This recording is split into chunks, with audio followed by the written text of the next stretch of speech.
দীর্ঘদিন সরকার প্রধান ও বিরোধী দলীয় নেতার দায়িত্বে নারীরা থাকলেও দেশে নারী অধিকার উপেক্ষিত বলে মন্তব্য করেছেন বিএনপির সাংগঠনিক সম্পাদক শামা ওবায়েদ।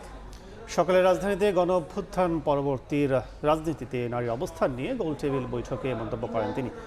একই অনুষ্ঠানে বিএনপির আন্তর্জাতিক বিষয়ক সম্পাদক ব্যারিস্টার রুমিন ফারহানা বলেন, রাজনৈতিক পরিবারের সন্তান ছাড়া নারীদের রাজনীতিতে আসতে গেলে বাধার মুখে পড়তে হয়। আর গণসংহতি আন্দোলনের প্রধান সমন্বয়কারী জোনায়েদ সাকি ক্রমান্বয়ে সংসদ নির্বাচনে নারীদের অংশগ্রহণ বাড়ানোর প্রস্তাবনা তুলে ধরেন। কিন্তু আরেকটা জিনিস হচ্ছে যে এখানে ওয়েজেস গুলা wage gap and the way we make space.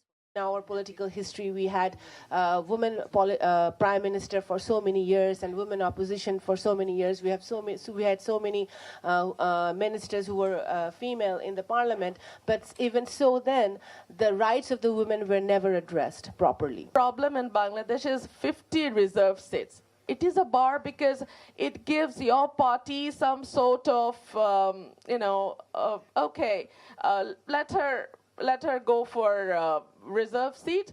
We don't need to give her nomination. প্রস্তাব করেছি at least 50 ডাইরেক্ট ইলেকশন, কারণ এই টোকেনিজম আর এটা করার বদলে ডাইরেক্ট ইলেকশন। তো ডাইরেক্ট ইলেকশনে আমরা যেটা at least 50 বলেছি, যেখানে 100 এর প্রস্তাব আছে মানে রিফর্ম কমিশনের দিক থেকেই।